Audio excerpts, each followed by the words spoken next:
Hey, Kate, what'd you eat last night? I had a series of leftovers, which is a theme. I do that a lot. I had some dal that I had made, the Indian lentil dish, for dinner I had given a couple nights before. And it gets better. Like a lot of stews and sauces get better as they sit in the fridge. So the dal actually got better. And some hummus and yogurt. So that was it. I pieced together what I had in the fridge. Yeah. Simple, sweet, and effective. Exactly. How about you?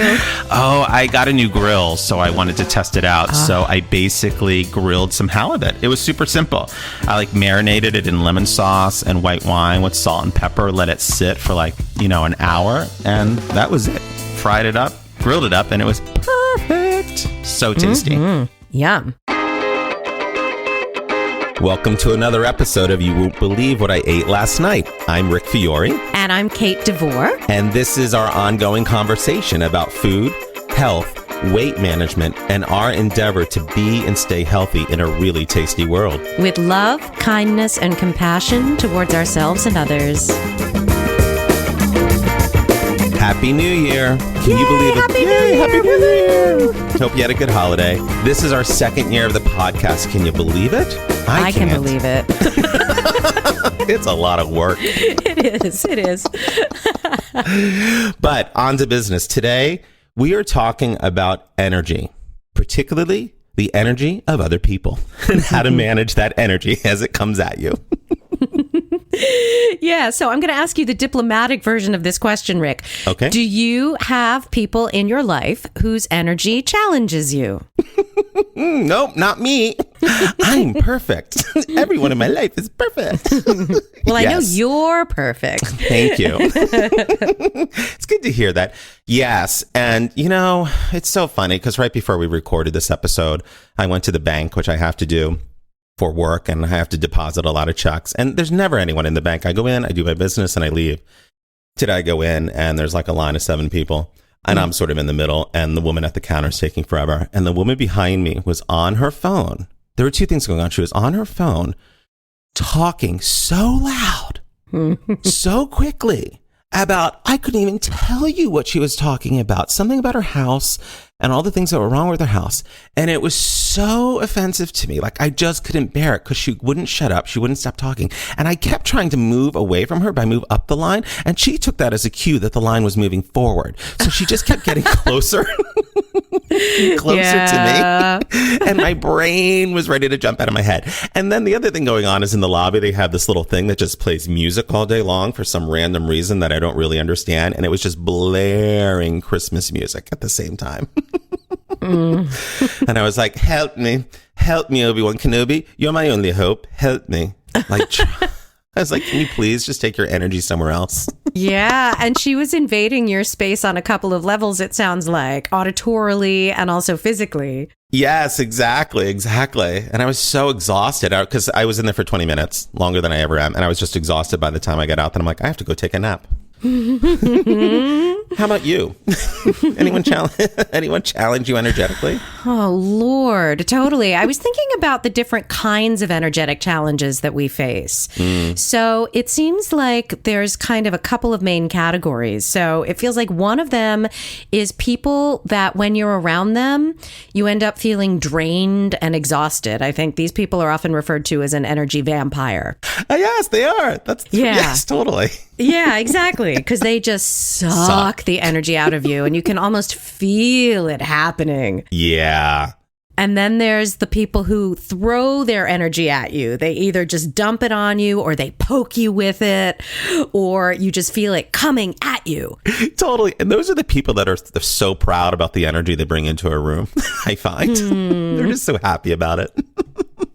And then the third category, I feel like, is sort of like a personal thing of some people's energies just match other people's and some people's don't. We've all got that friend who has a friend and they love each other and you just can't stand that other friend. And you're like, I don't understand how so-and-so could be friends with that person because I find them so annoying, Yeah. And so there was this one woman that I knew and everybody I knew liked her. And the best way I could describe her is for reasons that I don't understand. Her energy reminded me of a scratchy sweater. Ooh, It just that's a great felt- image. Yeah, like when I was around her, I just felt like I was wearing an itchy sweater. And it just must have to do with our chemistry or something, or I don't even know what. Who knows? Because the sweater thing is so great because I really hate sweaters. I hate wearing them, and then God forbid if they're scratchy, I'm in trouble. Mm-hmm. Yeah, and the thing is, I don't always know. Like, I think there's so many things playing out on subtle levels that you never really know why it is you do or don't connect with someone, and that to me is really fascinating. And that dynamic you described is really right. And I sort of experience it the same way in relation to couples when, say your friend starts to date someone, or your best friend starts to date someone, and then you're like, how can they date that person? I hope they don't want me to hang out with them all the time. I want to hang out with my friend, not the couple. You know what I mean? Yeah. Well, are you sure that's not just that you're jealous that your friend is dating somebody? No. Okay. Trust me. Yeah, it's true. And it's true. Like I have there's very few couple friends that I have where I'm equally close to both members of the couple. Usually I'm closer to one or the other. Agreed. I have one, I think, couple where I'd say I'm really friends with both of them kind of equally.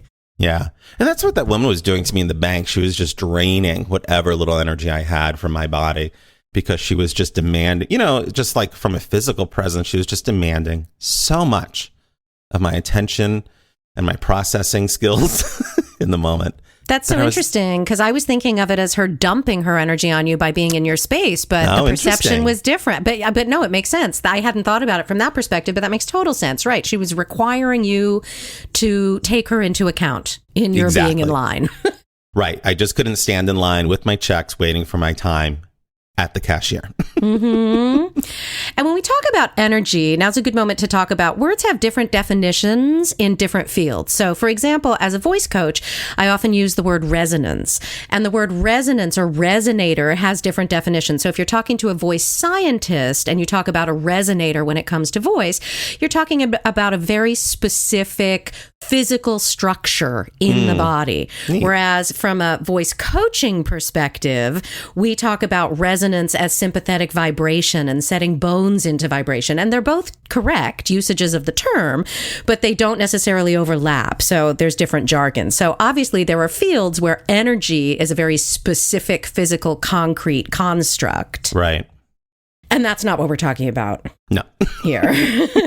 We're talking more on the vibratory level, I would say. Yeah, that's exactly it. It's sort of, I wish I knew more about quantum physics that I could describe it. So and as much as I try to learn about quantum physics, I just get so bored and put the books down. Nobody understands it. That's my understanding, is that even they don't understand it. So this is unlike me, but I have this amazing quote, but I have no idea who said it. So, but I'm going to say it anyway because it's great. So it's talking about how everything is just in vibration. Great. So here's the quote. Quantum fields are really a mind-bending way of thinking. Everything, and I mean everything, is just a consequence of many infinitely large fields vibrating. The entire universe is made of fields playing a vast subatomic symphony. Physicists are trying to understand the melody. Oh, that's so beautiful. Isn't it? It's so lovely. Totally. And the reference of all these planes just coming together to be involved in some symphony, and it goes back to what we were just saying, and sometimes all those disparate parts come together to make something really beautiful, like our friendship. And then sometimes they come together in ways that just aren't awesome. That's really wonderful. Yeah. And there is a real feeling to this. Like people have heard the term aura, or I use the term energy field. So the human body does have this sort of tangible, measurable energy field that goes 3 to 5 feet beyond us in all directions. And I think of that as a personal space bubble. It's the way you can tell that the woman in line, well, if she was being loud, but if she was silent and she still kept pushing up into your space, even if you weren't facing you can feel when somebody's invading your personal space, even if you don't know that they're there or can't see them. And that's because they're in your actual physical energy space. Field. Yeah, I love that idea. Totally. And there's a principle known as entrainment, which I find interesting, which is where you put two, we learned about this a lot in my physics classes in grad school for voice, where if you put two things that vibrate next to each other, they will start to vibrate at the same frequency. typically at the higher frequency of the two objects. And so it's a way that people come into a space together. So you know how if you're in a group environment and everybody's just vibing and everybody's sort of in the same zone, that's because people are entraining their energy fields, literally. And this is how, crystals are used for this a lot. And they use quartz crystals in timepieces because they vibrate at a very particular, reliable frequency. So quartz watches, that they've been using forever are based on quartz crystal and the vibration that these stones actually carry. So there's a lot of science in the non-science as well. Hey, Kate, did you know most wasabi consumed is not real wasabi, but colored horseradish? I did know that. Yeah, I was a little bummed when I read that. Yeah. One of my favorite ideas when I always think about entrainment is I always think about when you share a bed with someone, and when you share that bed long enough, how the middle of the bed starts to move down, and people's energy fields from each side of the bed start to move closer to each other, and that you can always sort of see that sort of dynamic on a bed. And I always sort of love that idea because I love that even when you're sleeping, that sense of connection and that sense of attuning and that sense of aligning is going on. I always find it really sweet. That's lovely. And I think that when we're around people who make us feel good, who make us feel better than we did before we were around them, I think a lot of the time that's also what's happening is that they have an energy field, they have a vibration that is pleasing and helpful. And when we're around them, we start to match them. Totally. And I think a really important thing that comes in with what you just said is this, one of the important things we have is intuition, really being able to listen and feel and sense, right? Because that's that sort of thing that really just allows you to pay attention to someone. I always go back to when you and I first met years ago in college, when we met, and we just had an instant sort of vibe that connected right out of the gate, and it lasted. Because there's also those times when you go to a party or you meet someone and it's really great and you connect and you exchange phone numbers, right? Because you just want to spend all the time in the world together, and you come away thinking, oh my God, I have a new best friend. Isn't that exciting? Yeah. And then Totally. you're like 2 or 3 times later, you're like, oh my God, what have I gotten myself into? So I always love that dynamic, how sometimes it can be a little deceiving in the beginning. And then once you really get into sort of in training, right, which people do when they start to hang out and start to become friends, you're like, interesting. Not what I thought. I think sometimes with those people, the energy is still resonating nicely, but it's when then the personality comes into play. Yeah, and so you learn more and more about them and how they are in the world, which isn't necessarily the same as their frequency of vibration. Yeah. Because it's also great when you can meet sort of someone on their best behavior, in a public area or in classes. I think a lot of times people are on their best behavior. So you get this idea of what you think their energy is. And then, it totally shifts into something else when you get them into the real world. Mm-hmm. Yeah, I think we've probably all had and been disappointing in those ways to people. I feel like I've probably been on both ends of that. Totally. And I just jump back to what you'd said about entrainment, that idea of energy. So one of the things I always love about energy is really paying attention to sort of what the frequency is of the energy. And for me, I always think, is it a high energy? Is it a low energy? Is it something that that pulls me up? Or is it something that pulls me down? It goes back to what we started, at the very beginning of the conversation with. So I'm always sort of interested in this idea of when I really, really feel pulled by someone in one direction. And the idea that I can sort of when I get so attracted to someone, and I'm not talking physically, obviously, but like when I sort of crave their energy and I want to be around them, I'm always so fascinated by that, oh gosh, it goes back to sort of what we talked about in a couple episodes. I'm like, oh, so many of my friends only knew how much more I wanted to hang out with them than I do because I crave their energy. Because, one of the reasons I think we're talking about this is to think about when we are around the right person, what that does to us and how that makes us feel. And it's actually just, for me, it's always really healing when I can get around the right energy. And I always think, isn't it fascinating? I'm always fascinated by who I turn to at particular points in my life when something goes wrong or something goes right. Like, I'm going to talk to so-and-so about this issue, or I'm going to talk to so-and-so about that issue. So I love that sort of call of energy. and when I'm trying to work through a problem in my life and how that sort of relates energetically to other people. Yeah, totally. And I think we've talked about this maybe before, maybe on this podcast, I'm not sure. But I think for me, for a lot of my friends, and you and I have talked about this for our friendship, is one of the things that makes a really good friendship for me is that I think that it brings out the best in both people. So that's a great way to say it. Yeah. You know, that when I think of a number of my closest friends, that's one of my favorite things is it's not only that I like them, it's I like who I am when I'm around them. And they will often say something similar to me. They're, you know, like Star often will say, like, that she's much funnier around me than she is with other people or whatever. Totally. Yeah. Yeah. And she brings out my compassion, you know, so there's things that we give each other in that way. Yeah. I'm always interested sometimes when I'm around particularly one or two people or a group of people, and I always think about this sometimes in relation to work people, and I'm sure none of them are listening, that, not. I'm always interested to see when I'm around particular energetic dynamics, how that shows up on my body. And for me, like a lot of times that way shows up as I'm still struck by when I'm around those people for too long, or what I considered a low energy field, how that still translates to me wanting to get a little depressed, a little bit sad, and it makes me eat. And then how that literally, I'm like, oh, isn't that interesting? And that happens a lot for me. And then that shows up on my body. And I'm like, particularly if I'm out to dinner, I'll drink more. If I'm in a situation where I'm like, oh boy, how long is this going to go on for? Because this is the weird thing. You know, one of the things about energy is, the great thing is just sometimes you can control the energy fields you're around, right? But sometimes you can't. You have to engage. That's the whole point of how we live and where we live, is we have to be out there living our lives. And sometimes you're in situations where, you know, you have no say over the energy that comes at you. Absolutely. And we live in urban environments. You're on the freaking subway. Like you can't not be around other people's energy. So in a little bit, we're going to talk about some strategies for how we can protect ourselves from energies that we maybe don't want to take in. I wanted to go back to what you just said that was really interesting about being around those energies makes you want to eat more. Do you know what that is? Is it that it's because you're having a bad time and so you're eating because that's something you like and it's a way to counteract the bad time? Is it being depressed makes you eat? You know what I mean? Do you have a sense of what it is that makes that happen for you? I know there's a sense of sadness that I'm in the situation for what I consider sort of an extended period of time, and I can't get out of it and I have to be there. And so I think I do eat because it does, in the moment, is something fun and makes me feel good and entertaining. Yeah, I get that. It's a quick fix for it. Yeah, that makes sense. That was a deep question, Kate. That was good. I need to go put myself on my couch.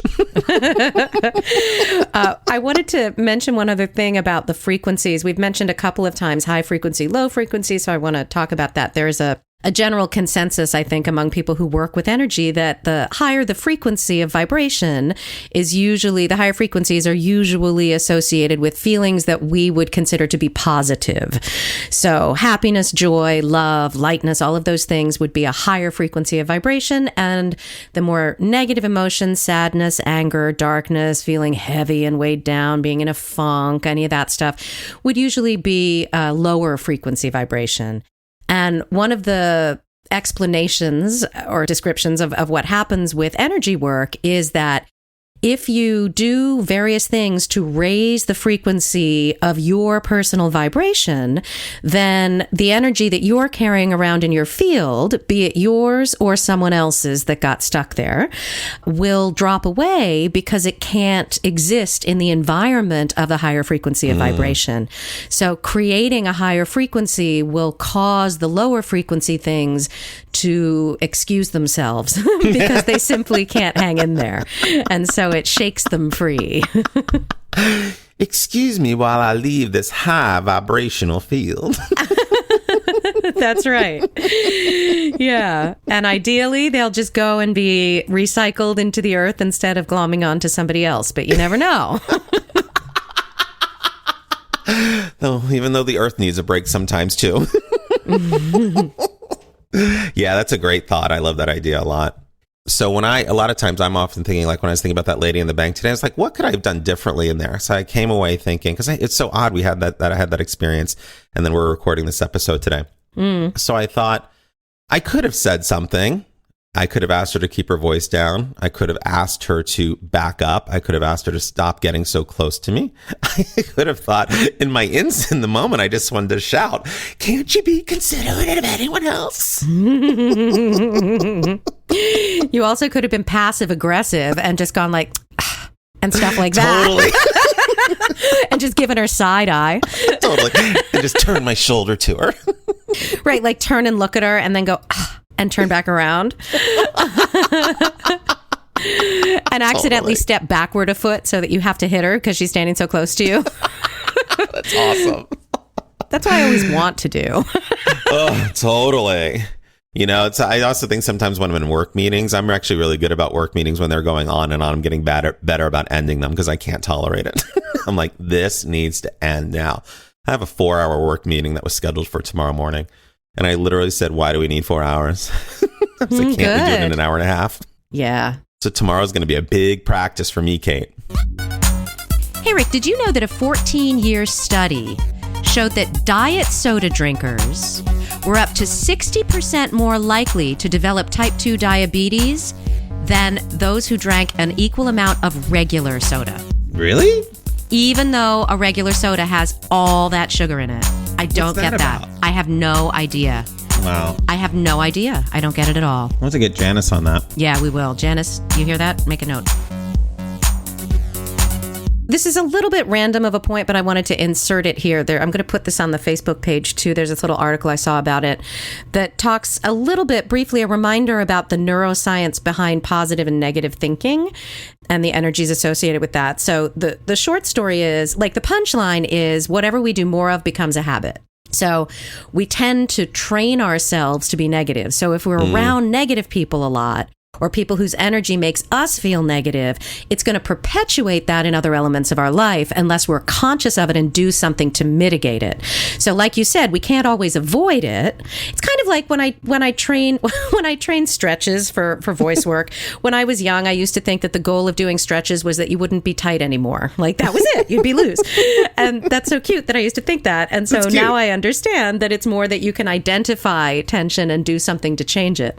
And I think that's what all of the personal development stuff is, personal growth work is. It's not that we fix these problems, unfortunately. It's that we can identify them quickly and do something about them. And so I think the negativity is one of those. But the premise is that it's the muscle memory premise that when we have a thought or a feeling or a physical action, a whole bunch of neurons fire together in our brain. And the more times we do that same thing, the more that same cluster of neurons fires and it becomes a habit. So the science geek little joke would be neurons that neurons that fire together, wire together. So the more they do it, the more they do it. And that's exactly what muscle memory is. It creates literal grooves in the brain because those neural pathways get really strong. And so the same thing happens with thinking and with negativity and positivity. So it makes a bigger difference than it might appear. It's not just that we're uncomfortable in the moment, it can have a farther reaching impact. So what are some things that you do to protect yourself? Well, definitely my meditation and my yoga, because jumping back to something, or my two big things, jumping back to you said something earlier, is this whole idea is when we start to attach ourselves to the higher vibrational field. So when I go do my meditation and my yoga, it automatically brings me back to a higher field of energy. And the thing I think is really important about that is once we start to access that field, and once that field's there, it's so much easier to invoke passion. It's so much easier to evoke insight, intuition, and it's also I just think it's more easy to invoke awareness, right? Because you're at that level. Because it's really when you get mired in the muck of all those that sort of low energy that it's really hard to invoke those things that are so self-healing and so self-caring. What else do I do? Yeah, I think most people who meditate would identify with the concept of sometimes feeling a literal buzz when you meditate. It doesn't happen every time for me by any means, but it certainly happens enough that I recognize the feeling. And I feel it a lot because I do energy work. I do Reiki and other kinds of energy healing work with people, with myself and with other people. And I've been doing it for so long now that I've gotten really sensitive to it in myself and in other people. And I forget that I forget how long I worked with it before it became easy to feel. Oh, right. And I'm like, why don't you feel this? It's like, well, because they haven't been doing it for 20 odd years. That's why. Totally. I walk a lot. I like to go on walks. That's a big thing I do. Mm-hmm. Because that clears the space, and that'll always raise my vibration. Yeah, and then that's music cool. in the car is another one. Those are all good. Yes. Singing in the car. Well, I'm going to give you some miscellaneous ones, and then I want to take us through something that I do that I think is really particularly helpful for protecting and clearing. But before that, like that's an actual little sort of visualization, really. You were talking about singing. I think sometimes loud noises like drumming can help to break up stagnant energy that's in your house, because also our energy gets stuck in our house and stuff. So that's the principle behind, there's a Native American tradition known as smudging, which that's why people burn sage leaves, because it clears out energy. There's other things that people burn as well, but sage is a really common one to clear energy out. Candles, I just was reminded of this recently with somebody who was doing a session for me. She was like, you should have candles lit near you because it burns away stuff that you're releasing. And can literally do that. So noises, and then also the power of intention is hugely important. Our thoughts really do direct what happens in our energy, and we forget that because we can't see it, we can't feel it, we can't touch it. We can't get out of where we are to see it. Yeah, it's hard to know, but our thoughts are helpful. But I work with, and this is something I learned from one of my teachers. I learned this specific thing from Joy Gardner, who I studied with in Hawaii. Joy. Who's wrote a book called The Healing Voice. That was how I first found her, and I did some vibrational healing training with her, and she's a shaman and a teacher of a number of different kinds of emotional release work, and she works with all kinds of things that vibrate. So that's why people work with crystals, is that different crystals have different vibrations and all that stuff. So this is something that I use as I'm just going through the city. I use this when I get on public transportation. I use this as soon as I enter a room if I feel it all. I should do it more than I even do. I think it would be a good idea to do it every time I enter a group of people at all, no matter what that group of people is, or go around anybody. I mean, that would be the ideal version, is a way of totally protecting ourselves. So shall we go through it? Yeah, let's do it. Okay, so this is about bringing in white light. So for our purposes here, white light is universal, high frequency, positive juju. So close your eyes. And obviously, I know a lot of you guys are exercising or walking your dogs or driving your cars or whatever. So don't close the eyes. Don't close your eyes. You can do it while you're doing those things, or sit down some other time and come back to this point in the podcast if you want to. But we're not insured for that. Right. Nobody sue us and said, they told me to close my eyes. All right. So close your eyes, and you're going to visualize above the crown of your head a pool of beautiful, glimmering white light. And as you inhale, you're going to breathe the white light down from the crown of your head through your body to your heart center, which is in the middle of your chest. And you're going to feel your heart center glow and fill with white light. And then as you exhale, you're going to feel that white light move through your entire body, filling every cell and molecule of your body with white light, forcing out any dark or stagnant energy through the pores of your skin, allowing them to fall into the earth where they'll be recycled. And take 3 or 4 breaths like that, where you inhale the white light down through the crown of your head to your heart center, feel it fill there, and exhale to feel it move through your entire body, your torso, your head, your limbs, your front, your back, your sides, every last little bit filled with that white light. Then we're going to take a couple of breaths where we inhale the white light down through the crown to the solar plexus, which is the area just underneath your rib cage at the top of your abdomen. So you're going to feel the white light congregate there. And then as you exhale, it's going to move past your physical body to surround your entire energy field, which, as we said, goes 3 to 5 feet beyond you in all directions, in a protective bubble of white light. So we'll take 3 or 4 breaths like that, where you inhale the white light down through the crown of your head to your solar plexus, feeling that bright, glowing white sun at the core of your being. And as you exhale, allowing it to move through you and past you to protect your entire energy field in this beautiful protective shield of white light. And that white light bubble is like the semi-permeable membrane of a cell in the human body. It allows in only the energy that serves it and allows anything it no longer needs to pass from the inside out. So you can release anything you need, but you're not going to take in anything you don't. And then if you're in a group, you can go a step further and inhale the white light down through the crown of your head to your solar plexus and exhale to surround the entire group or the entire space that you're in this giant bubble of white light. Some meditations, I'll go through that and get a bigger and bigger sphere until I'm protecting the whole planet and then the universe and all that business. But for our purposes, your own personal bubble is the key. So now you are guided, guarded, and protected, and only those energies that mean you well can enter through this protective shield. But anything you need to release can be released. And that's it. Nice. That was good. Yeah, sometimes you can feel a little spacey, so you might need to do a little grounding. We can talk at some other time about some grounding exercises that you might want to go with that. But it's extraordinary what a difference that can make in terms of creating a little bit of detachment that allows me, and we talked about this before, and I can't remember what the context was, but that little bit of detachment that allows us to take a breath and observe what's going on and react instead of reacting out of impulse. Just that little bit of space between the stimulus and how it comes in and gets processed. Mm-hmm. Cool. I think that's a great way to end it. Right on. Well, Happy New Year again. And we hope that this serves you moving forward. And we look forward to another year of exciting things. Make sure you check out our Facebook page, You Won't Believe What I Ate. And also our website, You Won't Believe What I Ate Last Night. Oh, no, it's youwon'tbelievewhatIate.com. Yeah, I think it is. Yeah, we never know when we put the last night in because it's so long. And subscribe on iTunes, subscribe on YouTube, most importantly. And we're about to launch some really exciting new stuff on YouTube as well. So we'll be letting you know about that too.